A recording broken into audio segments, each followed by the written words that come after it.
disasters such as hurricane, specifically for hurricane, and the work and the investment continues. So that's how I want to update the member about steps being taken. Minister Phillips asked a question about the mobile sites. What was done since Hurricane Beryl to ensure that the sites are more resilient? We installed 142 additional 142 generators at our mobile sites across the island. It is in the presentation, right? So 142, as it relates to alternative power, we install additional 15 panels, solar powered systems at our cell sites across the island. So those are some of the steps that we're taking, and the investment continues. Okay? All right, and if one else feels compelled, but if not, I see. Do you want to say? Fine. I just wanted to. I think Mike is probably giving you. And we use lots of different technology, but clearly we wouldn't want to discuss it openly in public for obviously. But I wanted to go back to the question for the minister about communication. So every single day, we send out a communication to government, to the minister, municipalities. And apologies if you're not on that distribution, we can fix that. So every day, we don't just say, well, you're 81%. I say, this location is now back online. You know, Bjorn talked about Kilmarnock, but we say this site, because people can relate to the community that's related. So that's sent every single day. Without fail, you know, so it spreads around.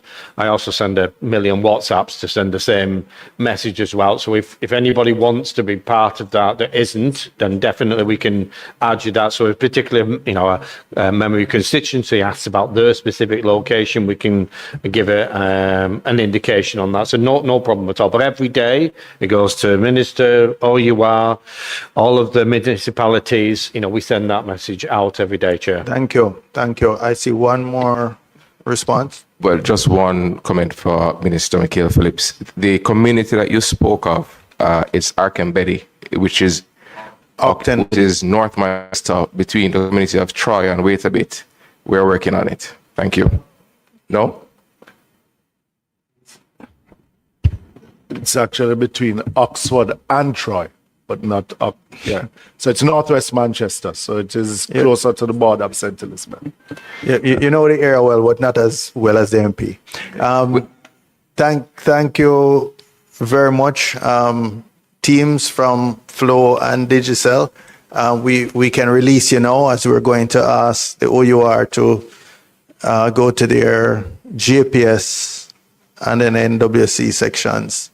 But we really appreciate the time and the extensive presentations you shared both yesterday in writing and in taking the time and patience to address all the questions and concerns of our members. Thank you.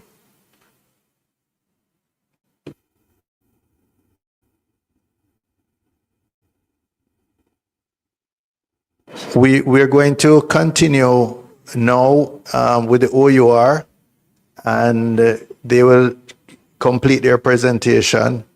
We will break at 1:30 or before if they don't have as much time, and then we will reconvene at 2:30. The Ministry of Finance is not ready for 2. They signaled that they were unable to come for 2. So we will reconvene at 2:30. That's the plan now. For the third supplementary, sorry. There is no lunch downstairs, unfortunately. So I'm told. So we have to make our own arrangements for lunch. All right. What are those arrangements? They're our own arrangements. Individual.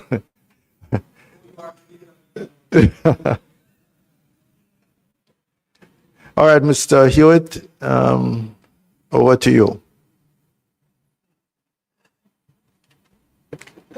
Thanks, Chair. So moving to the electricity sector, And again, you know what facts are, that some 540,000 customers were out of electricity at the end of the storm, of the hurricane. The report we now have is that 158,000 customers are still out of electricity. So there's now 530,000 customers that are being served. The effect of the hurricane was that going into the hurricane, the natural gas unit that supplied natural gas had to go safe harbor. So that was disconnected on the 23rd of October, and it was out for until I think the 31st. To assist JPS in preparation for the hurricane, we approved an advance of $5 million from the disaster fund. JPS reported to us, as we had discussed previously, that they had engaged arrangements with overseas linesmen to come in the event that they were necessary. And indeed, crews from the US and St. Vincent were mobilized. There are a lot of public advisories, which I won't get into the details on. But what is the situation today? I'm told that there is 790 megawatt of capacity available, and the peak is around 400, and the last peak would have, since the hurricane, would have been 467 megawatt. The renewables, there's 50 megawatt of capacity available. The 8 River facility was severely damaged and is not available to the system. The report we have is that some 58 of 80 transmission lines were damaged. Approximately 900 defects were identified, and 66% of HV damage concentrated in western parishes. So the destruction to transmission was unprecedented. And then there's the distribution system, again, severely damaged, and the details are there, so I won't repeat them. Now, there's a graph that has shown how the restoration has gone, that you can take a look at. But then JPS outlined to us 2 paths at a couple of weeks after the restoration effort started. Path 1, which would have seen restoration going until into May, and Part 2, where if they were able to mobilize additional resources, they would see restoration going into February. Thankfully, they have found a way to pursue Part 2, and therefore we're expecting that the restoration will be completed in February. There's a disaster fund that essentially is self-insurance that is presided over by the OUR. And there would have been claims after burial, so the fund would have been somewhat depleted. But going into the hurricane, there was essentially an available $50 million, considering outstanding burial claim as well. And up to date, When you say considering, this is after the burial claim, that 50 million had to cover both? No, that at considering outstanding claims from burial, netting that out. So you had 50 million. 50 million, that is US dollars. Right. We have to date given JPS authorization to take 45 million, essentially. So there is a $5 million that is kept in the fund for prudential reasons. So that is what has happened with the disaster fund. Now, JPS has also given us some commitments in terms of restoration, and we have shared those with you. The current situation, it is claimed, is that St. Catherine and KSA are 99% restored. The eastern parishes are the eastern parishes are on track for restoration by Christmas, and then their targets for St. Anne for 80%, and western parishes, they're still not the kind of hard commitment on those that can allow us to be certain. But with the new facility that they have, we'd expect them to be able. I'm expecting that with track 2, they will be able to give us more firm commitments. And in fact, we have now actually, there is, if you see it, I'll refer you to the report that we provided on the electricity system recovery. On page 12, there is a detailed commitment in terms of parish by parish restoration. And so there are areas in Westmoreland, for example, and that they have committed Mr. to Hewitt, is that restore. what the slide you're referring to that's on the screen? No, this is not on this. It's not on the this slide is not on your presentation. slides. It's in the detailed report on the electricity sector.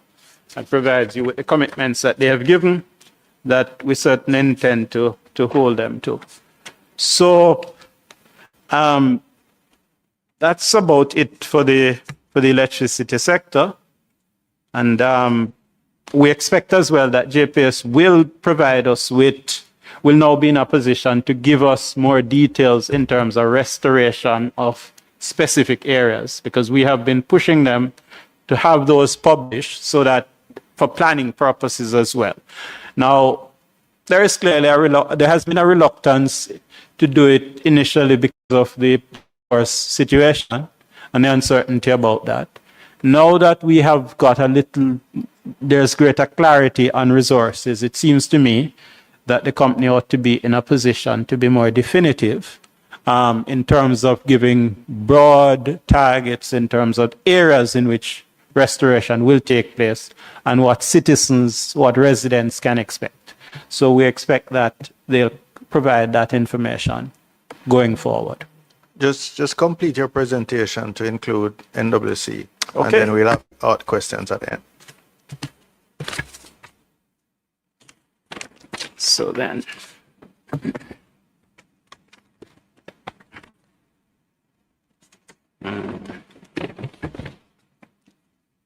thanks, Chair.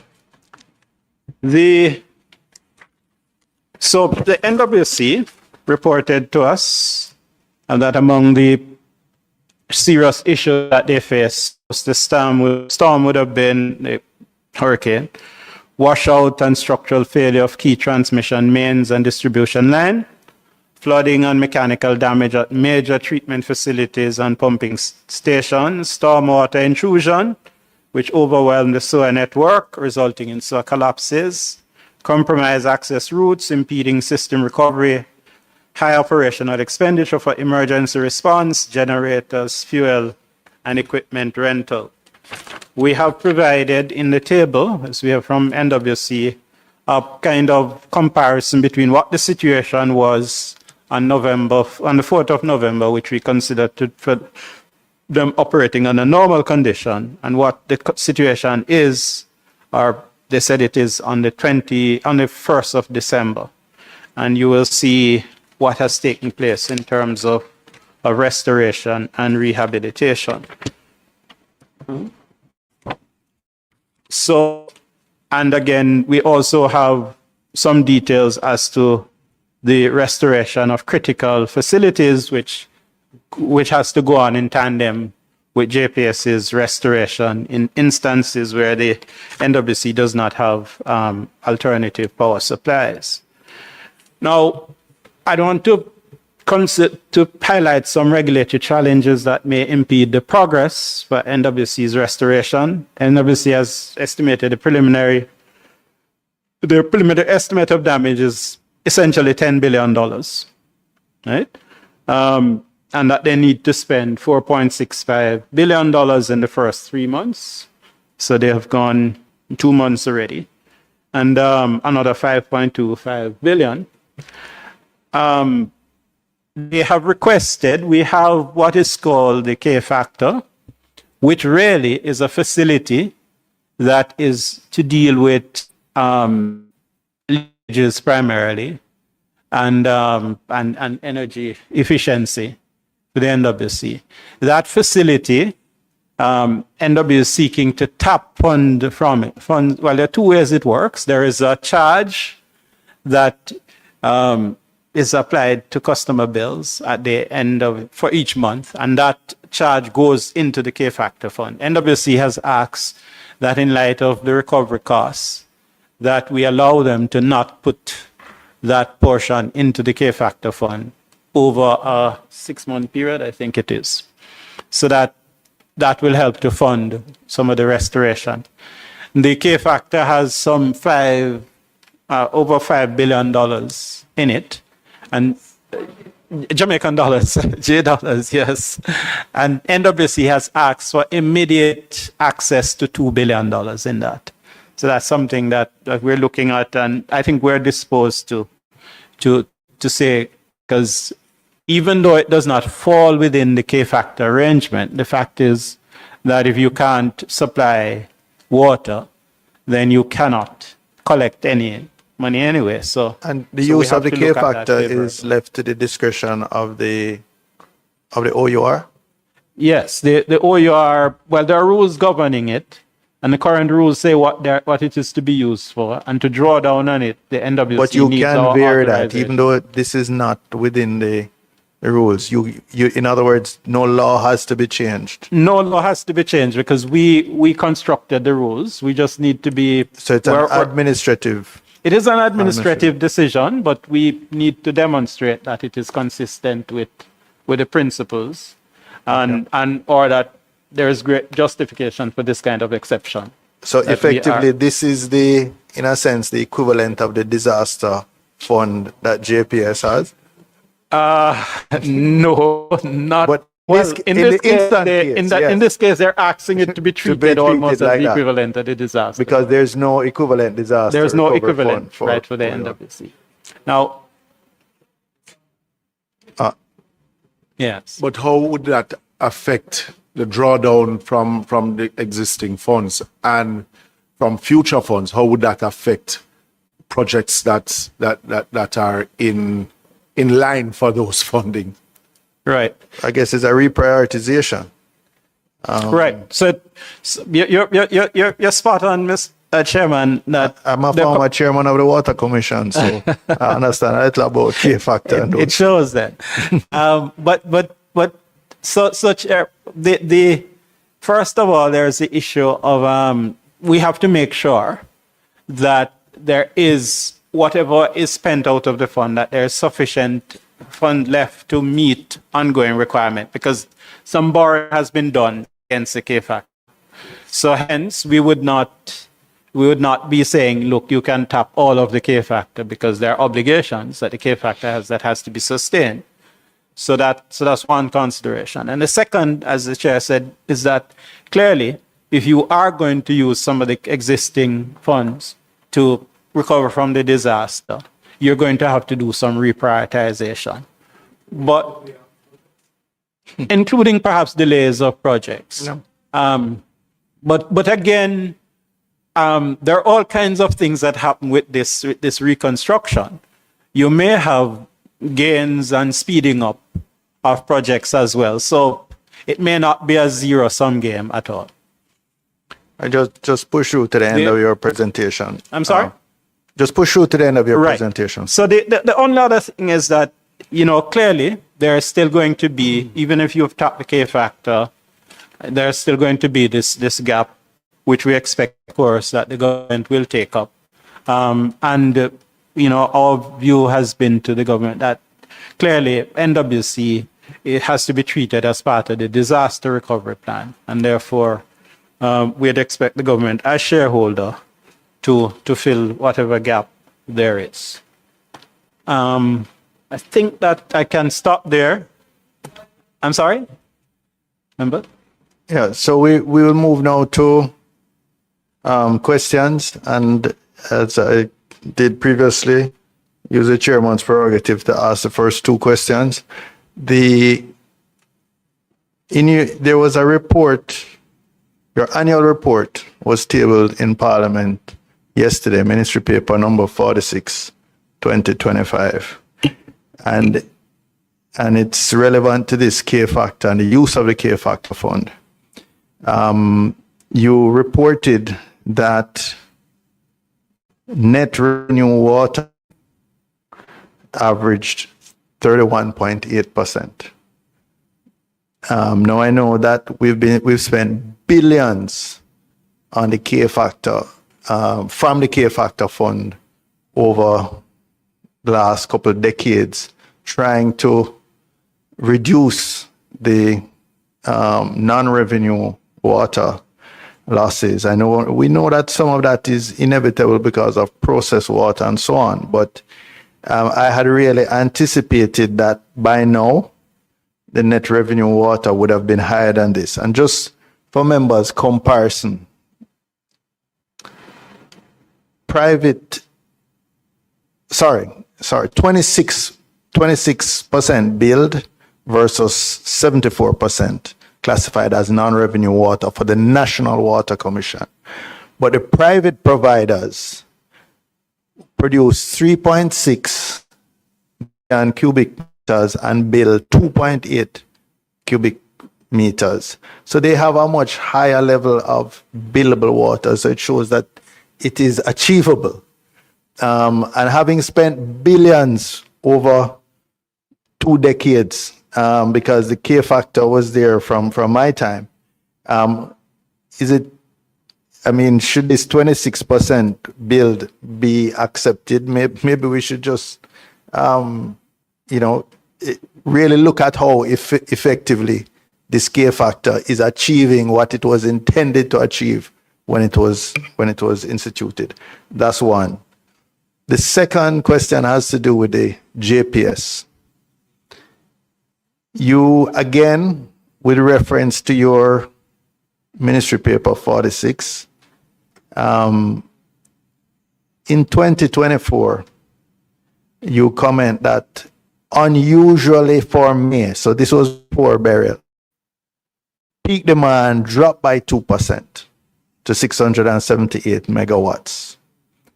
And I want to tie this back to what one senior manager at JPS described to me as a death spiral of the transmission and distribution grid, because the best commercial customers, or many of the best commercial customers, were setting up their own cogeneration facilities, gas-fired cogeneration facilities. Many of the best residential customers and smaller commercial customers were moving off the grid to solar, or substantially moving off the grid to solar.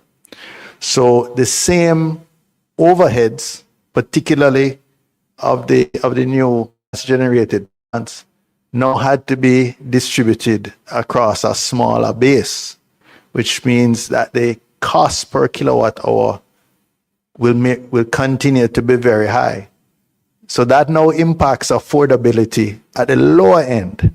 So here you are getting squeezed from the top. You're losing your best residential and your best commercial customers who can afford to pursue alternatives, whether renewables or otherwise.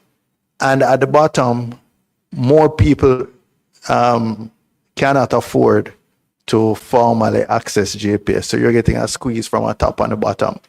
And so the company that has the transmission and distribution system is really getting the squeeze in the middle, because the generating companies are guaranteed their returns, and they only have to plug into the grid, and they don't struggle with the distribution losses, etc. So I would want you to explain, particularly at that time when we're hearing that the government, if it is not repaid the loans, it will just have to step in and take over back the company.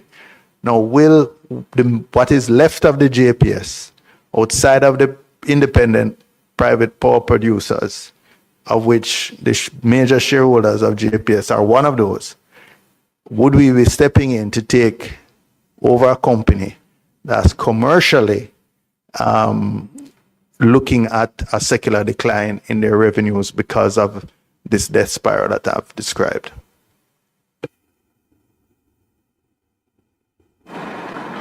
Thanks.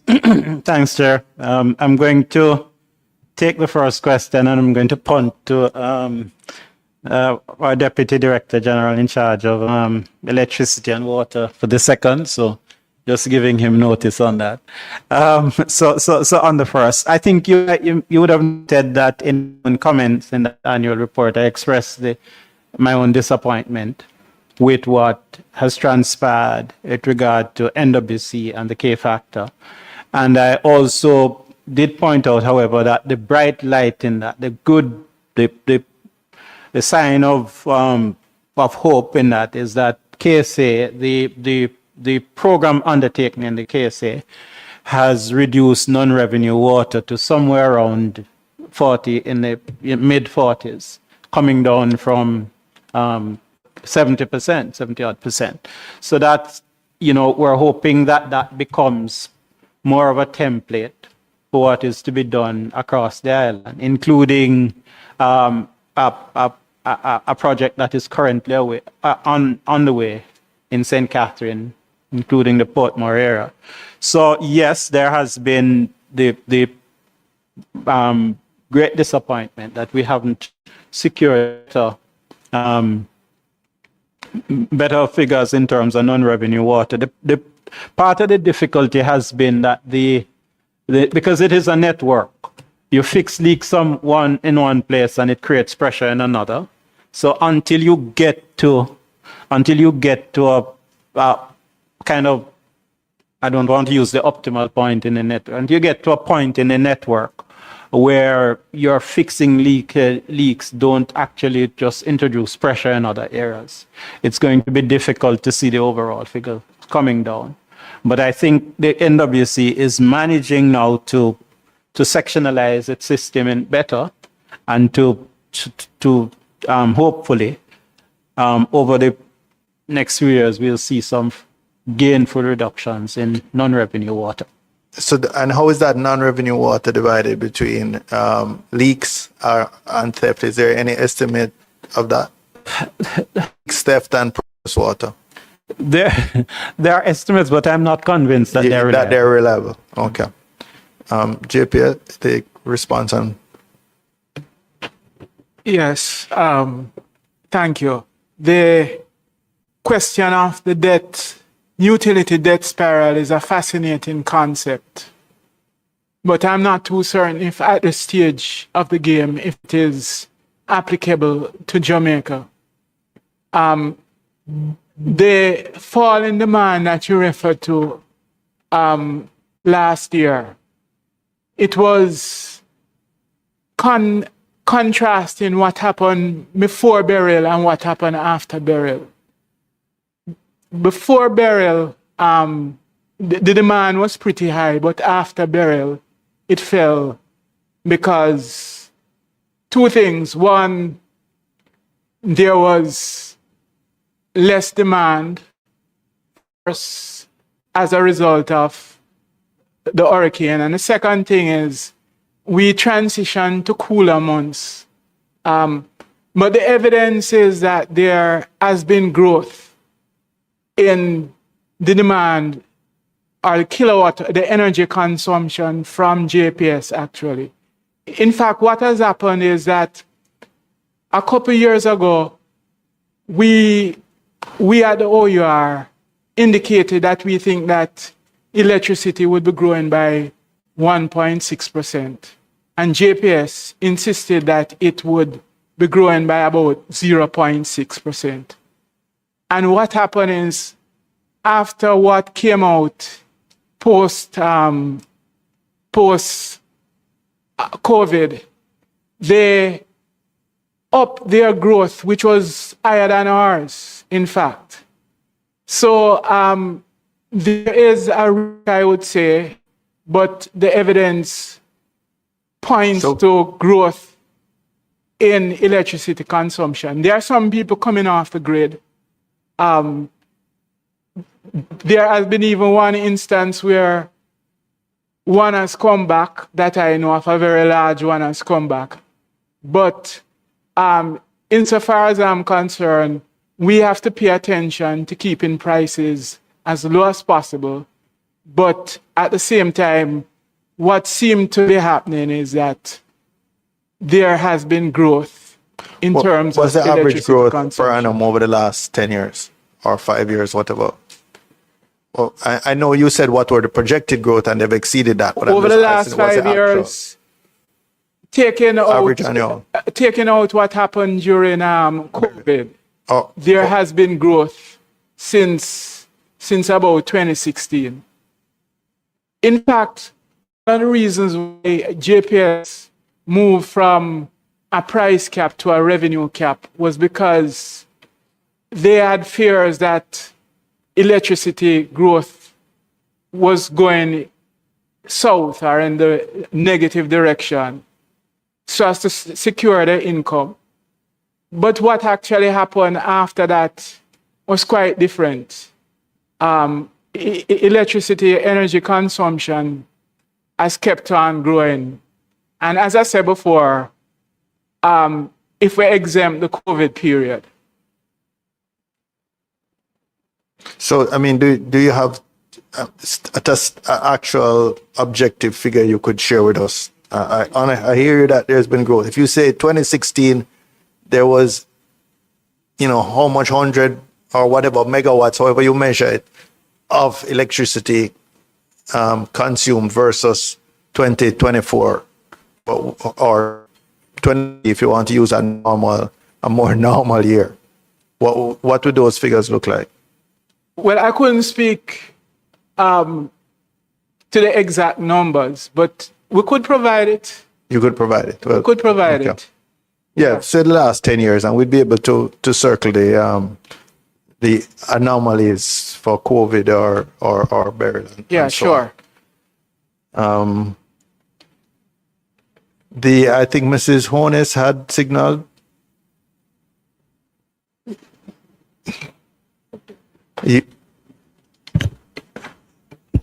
I hope you note how impartial I am. Oh, really, you're not, but we will do that in housekeeping afterwards. Welcome to Parliament. My first question is really the JPS element of it. The fact that we, through adversity, have had to look at opportunities.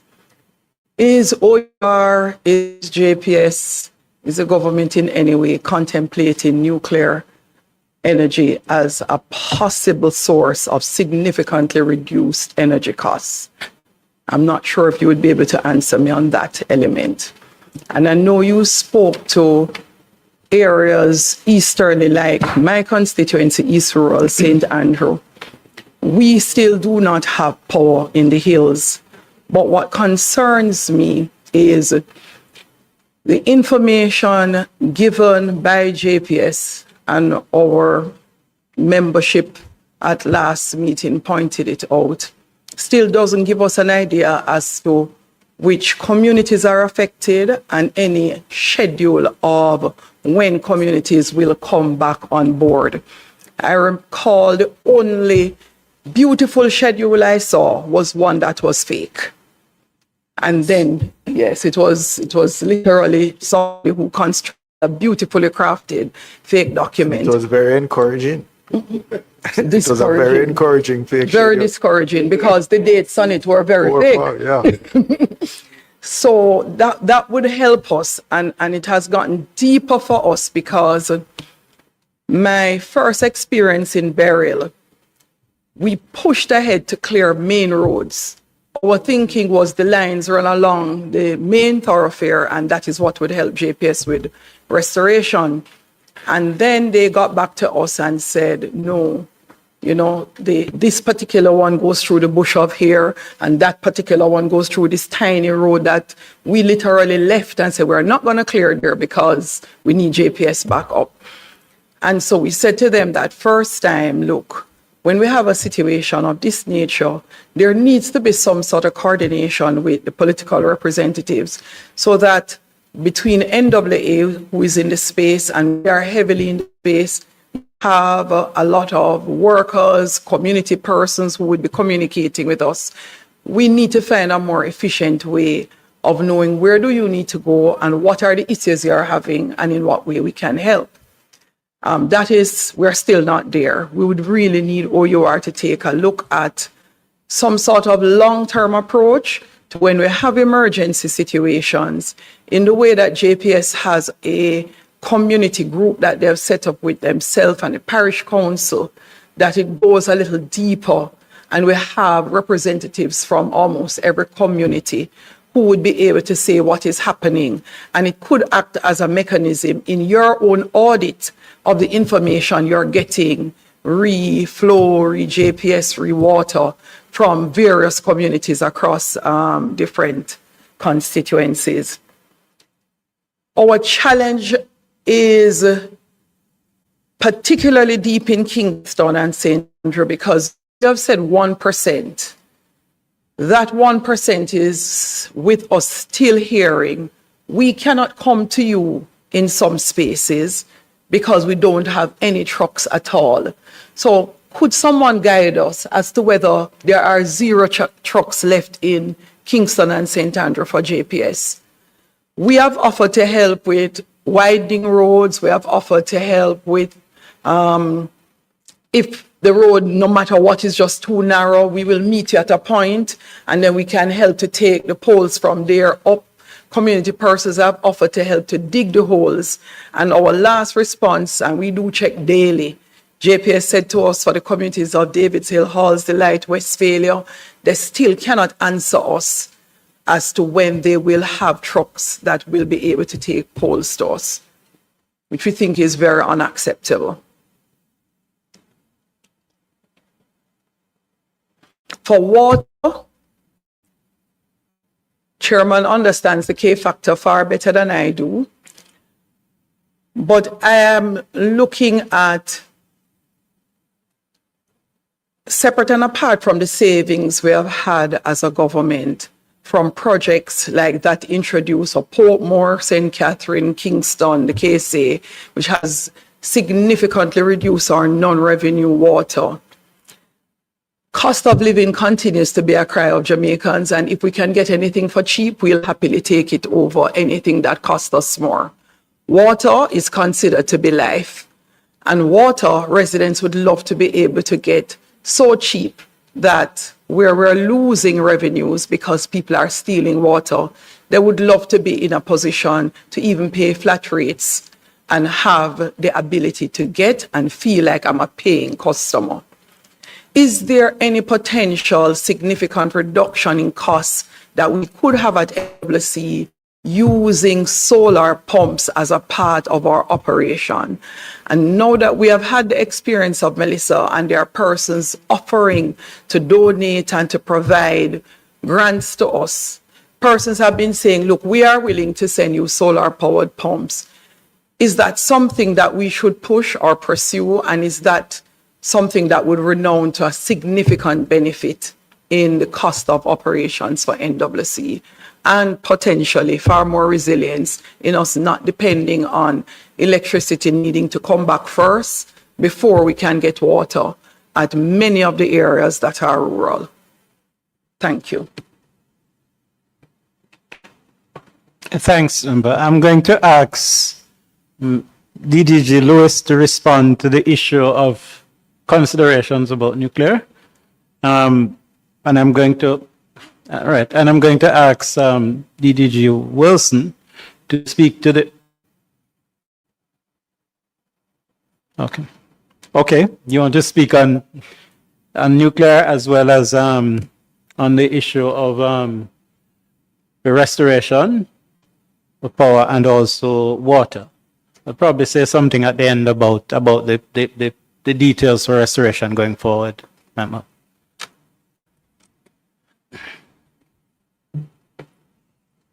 Yes, okay. Thanks for the questions.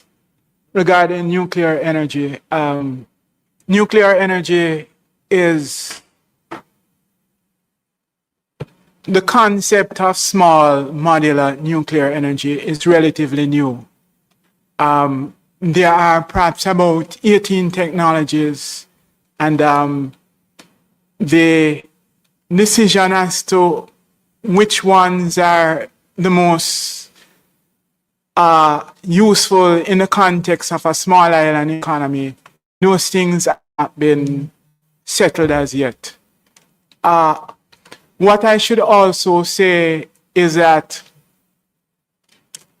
there's no example of a small island with nuclear energy, and it takes at least 10 years for planning to take place. But some positive things have been happening in Jamaica in the sense that we have been a part, the Ministry of Energy, along with the OER, we have been in discussions about nuclear energy. Consideration is given to including that particular technology in the IRP, the Integrated Resource Plan. So we're thinking about it. Of course, as I said before, we would just be in the pre-planning stage. But for that to happen, it will not happen until 10, 15, 20 years from now. But the planning and the thought process, which is important, has already begun.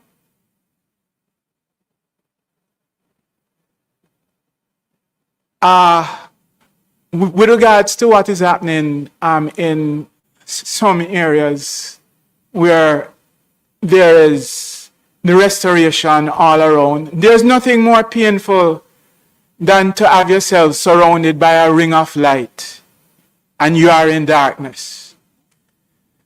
And so I can understand the discomfort and the unease that people are experiencing in Eastern St. Andrew. But the question of East Rural. I don't want you to get in the bad books. East Rural, thank you. But there has been an effort to rechannel a lot of resources out to the west. And this might be a consequence of that. So I think what we need to explore with JPS is how do you deal with the margins that exist in areas that are almost fully electrified as well. So that is something that we'll have to talk to them about.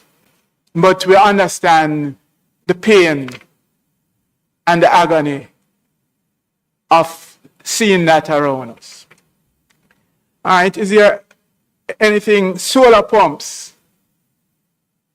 That definitely is a great idea, I think. But of course, with every great idea, there's a dark underbelly. Solar panels of that kind is very vulnerable to theft. And Solar pumps. right, so it's something that could be raised. We have heard of the suggestion before.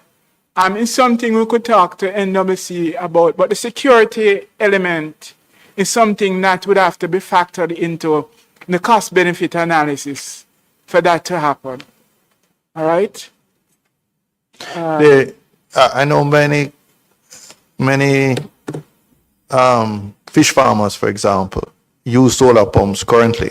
So I know solar pumps are in commercial use locally. Of course, it has to be.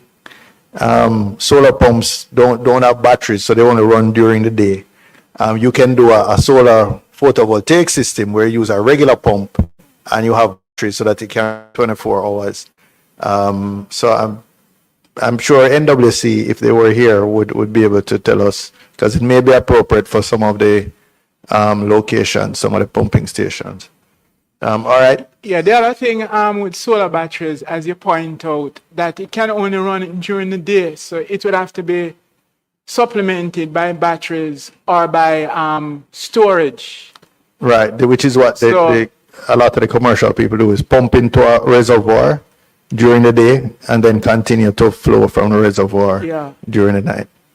All right. Question now to Ms. Burchell. Your turn. And then Mr. Hines. Thank you. I wonder, has the OUR conducted, commissioned, or required an audit of JPS's damage claims for Hurricane Beryl or for Hurricane Melissa? Or are we relying completely on what they've self-reported? So this $350 million bill for Hurricane Melissa, which has been much talked about in terms of the government's contribution to it, is it something we're just taking from JPS and then forcing the government to cough up well-needed resources to help them finance a figure that they've self-reported? Or are you going to find a way to verify that? Again, on JPS, why I'm told by customers that they are still receiving estimated bills when JPS operates a fully digital metering system that can give you hour by hour data on usage. Is it true that JPS is still giving estimated bills, and why would something like that occur? And finally, the communities that have been out of electricity for the duration of Melissa, for example, can we confirm somehow? Is there an auditing system within OUR that can confirm that they have been zero consumption billed for those periods? For me, for example, I haven't even checked a JPS bill because I expect none for the period of Hurricane Melissa. So can customers rely on OUR's support to ensure zero consumption has been billed for those who've been out of electricity for now over a month? Thanks. Suppose in that case, there shouldn't even be a connection charge. I'm going to invite OUR to respond to those first, and I'll come to your question. Thank you. So, have we conducted our audit of Beryl? And the answer is that we've not done a formal audit of Beryl. In fact, that's why there is an outstanding amount that we haven't allowed yet, because we're still going through the information that has been submitted to us. That's the 5 We do million not- that you reserve. You spoke earlier about reserving a 5 million. No, that's why I said to you that net of Beryl claims. Okay. That's right. So just to clarify then, you would have more than 5 million retained because you have something against the claims that are being audited. Well, what we have done is indicated that what is it? There's a 9 million, or I think it's 9 million, $10 million, right? That we are going to, we're taking another look at to address whether or not this is something that we are not. It's just a question of ensuring that what is claimed, because we know, for example, that the company has a capital program that we approve. Now, when you have a hurricane, there are things that happen in terms of capital enhancement and all of those things. So we look at those things in order to determine. To see whether the normal capital program might have Right. overlapped or been overtaken by. So that's the process that we're going through now. So for Beryl. For Melissa, again, we wouldn't be doing an audit now because the restoration is in fact taking place. What we have said to JPS is we've given direction as to how we expect the assessment, and we make a distinction between the engineering assessment that says this is the kind of damage that has been done, and then the cost of actually effecting the restoration. And we have said same way that for insurance purposes you would have assessors going out and so on. So JPS will appoint assessors terms of reference that we have approved. And then those reports will come to us. We will look at that, and we have reserved the right to employ specialists to review those. Perhaps what you call a loss adjuster to review that. So that's the process we're going through with regard to the claim or potential claim. Why some customers still receiving estimated bills? I think that was the question. Cheryl, you want to say something about that, or are you? Okay. I will defer that to my colleague, Ms. Good. You have to make a request. Thank you. Okay. Good afternoon, everyone, and thank you for the question. So, yes, JPS would have 100% smart meter their customers. However, that technology depends also on the telecommunications network. So where those networks are down, it would prevent JPS from getting those meter readings, and that would account for the reason that customers would receive estimated bills.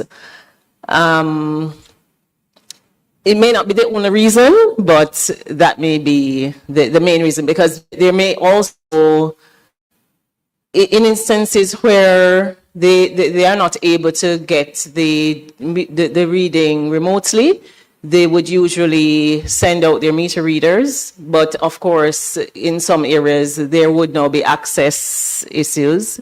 So that would also prevent them from having an actual reading. Yeah, so it's safe to say that those estimates, because how I understand the estimates from JPS is they would estimate it based on your usage in previous months. So a month like October and parts of November would not be equivalent or near what we would have used in the previous months. On what basis then would they generate these estimates? Okay, so based on the guaranteed service standards that we have for JPS, we actually included a standard that speaks to how they ought to calculate the estimated consumption, which you have alluded to. They ought to use an average of the previous 3 actual readings under normal circumstances.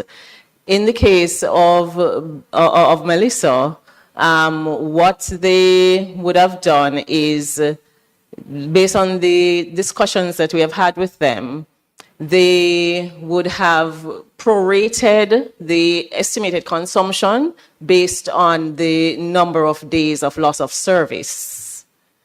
So, for example, if you were out of service for up to 8 days, because what we also need to bear in mind is the bill that would have been received in November would have taken into consideration most of October's usage, because Melissa hit us on October 28th.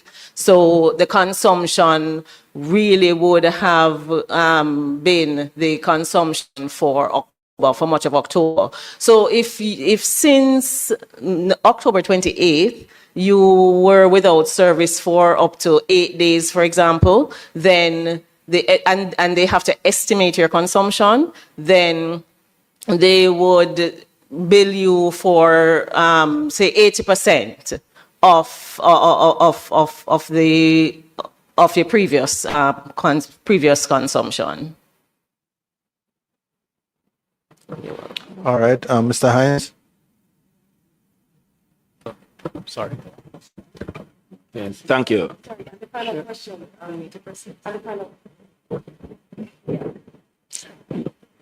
Right. Yeah.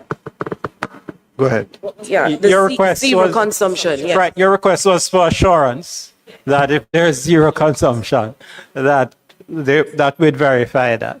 And yes, the OUR can offer that assurance that we will in fact verify that customers are not charged where there is zero consumption. I know the chairman made reference to the service charge, and we're in discussion because that is not as cut and dried as. So we're in discussion with JPS about that as well. And Ms. DDG Lewis wanted to make an intervention. Yeah, if I may just go back to the estimated bills, as indicated by Ms. Good, the bills that the customers got is primarily for the October. The OUR has engaged JPS going forward as to how those customers are going to be billed. So, and those customers, the billing cycle hasn't started yet for those who would be out of electricity and then somewhere in between regained electricity. So we are in discussions as to how to really treat that. Mr. Hines. Yeah, thank you, Mr. Chairman. Good afternoon and welcome to Parliament. Just to ask a few questions relating to Melissa and one on Beryl. Let me start with Beryl. Was there any refund ordered by OUR for customers? And did the JPS comply? And I will ask the same for Melissa. Will there be any refund ordered for Melissa going forward? The next question is, what is the actual damage caused to the grid by the Hurricane Melissa? And what is the OUR material role in the assessment and audit processes for Hurricane Melissa? And my final question is, does the OUR have the requisite expertise to assess the figures provided by the JPS? And just to write on it, what is, we've heard since the hurricane, a moving figure of the cost of restoration JPS, which is normal because as time goes on, they'll do a better assessment. What's the current figure we're working with in terms of the cost of restoration? Go ahead. The current figure is 360 to 390 million. 360? To 390 million. 360 to 390. Okay, thank you. That's US dollars. So who's going to respond to Mr. Hines' questions? Yeah, okay. Go ahead. In terms of the refund ordered by, whether the OUR ordered JPS to give any refunds, whether OUR does not have that authority to order JPS to refund customers in terms of to give them some sort of relief. In fact, after Beryl, prior to Beryl, during COVID, we recognized that there was an issue when we have force majeure events, whether caused by a disaster or a disease, that there may be issues with customers. And so we had commenced a project to look at that and to see what could be done. We examined the developing world and other developing jurisdictions to see how they treated it. But that project has not been completed just yet. So we really don't have the power to direct JPS to say, in the circumstances, they must offer a relief. What, however, we have done is we have encouraged them to offer relief to their customers. And for example, I mean, they have delayed payment, have payment plans, etc. So that's what we have done in those circumstances.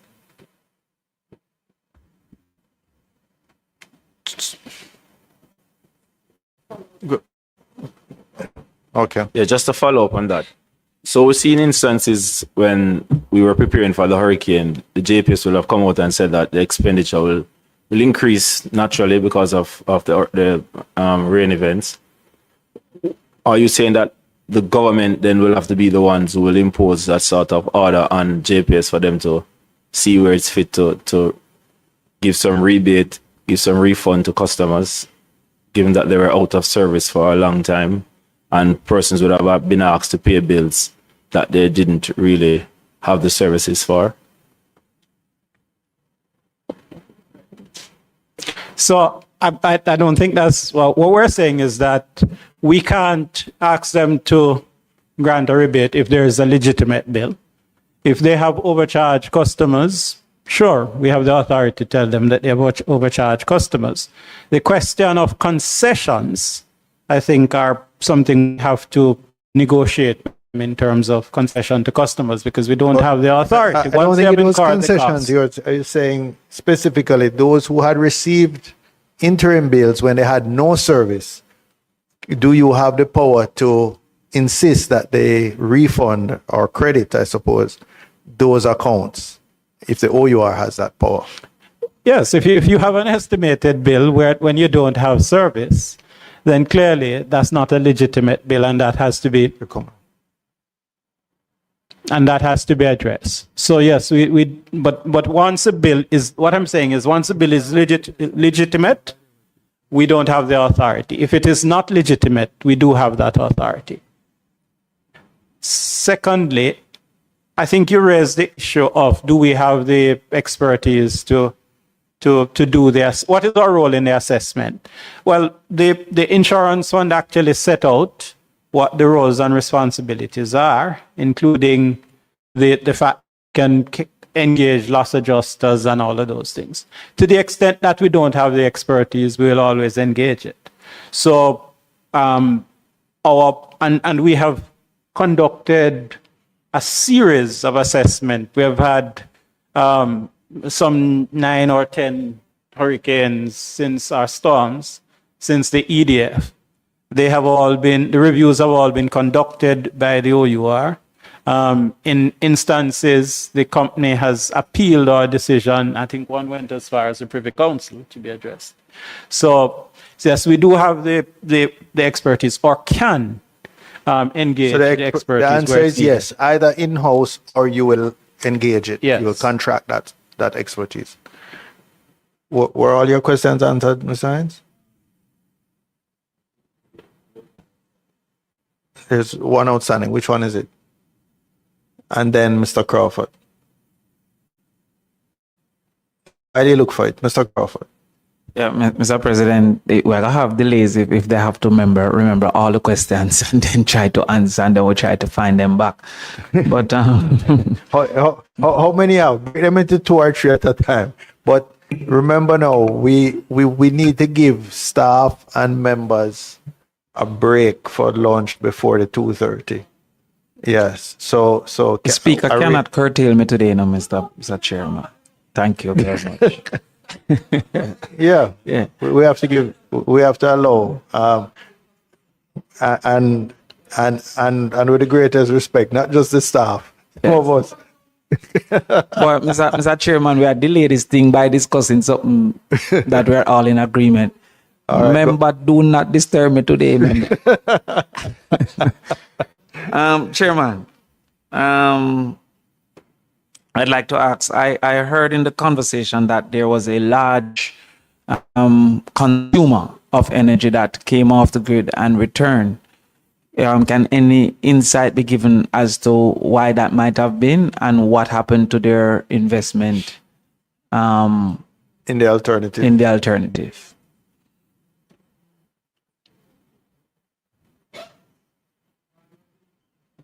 Go ahead. No, I don't think it is in my power to disclose that. Okay, all right. No. It is in your power, but maybe it wouldn't be appropriate. Go ahead. You have the right words. Okay, all right. The 360 million US to 390 million US suggested for the grid to get back up. Is that from henceforth or is that in total?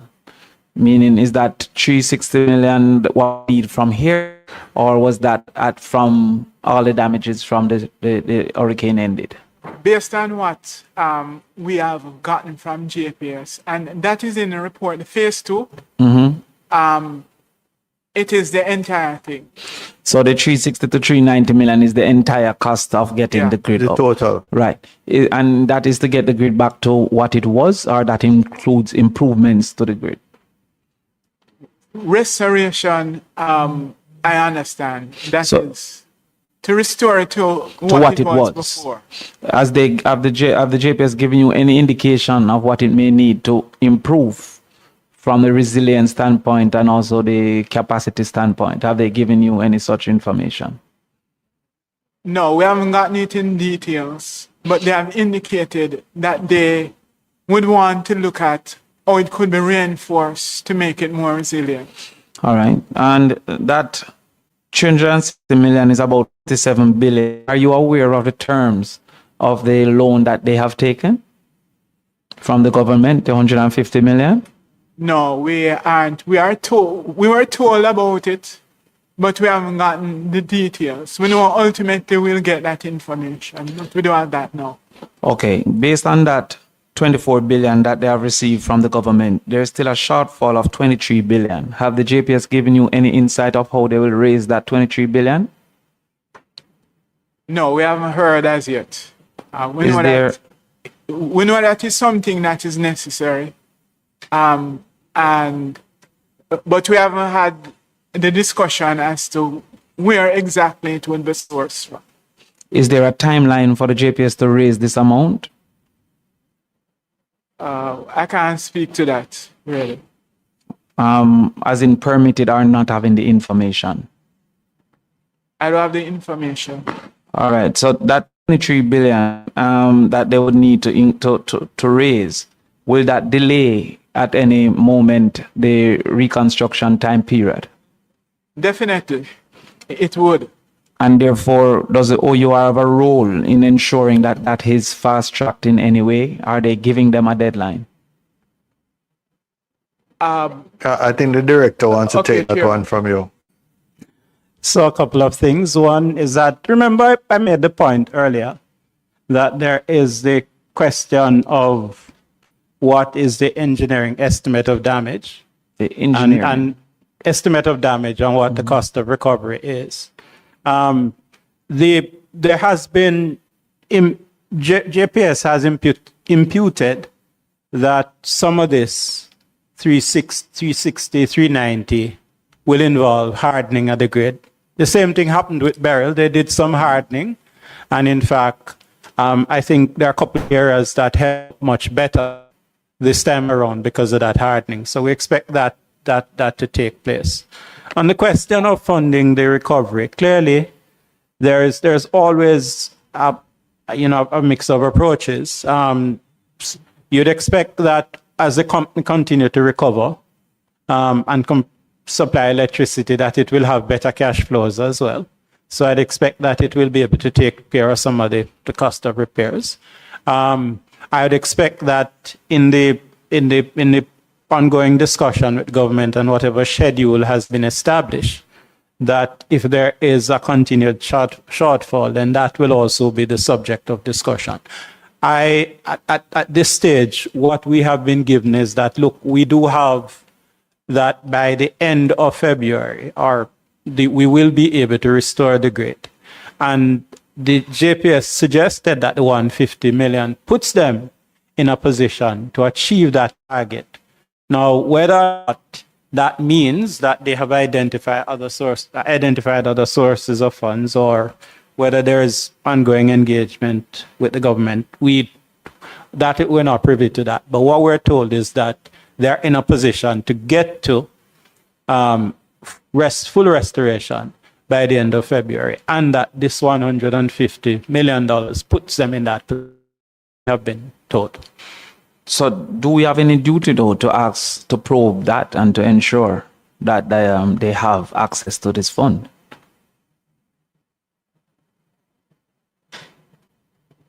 No, I don't think that we have a duty to ensure that where the fund is coming from.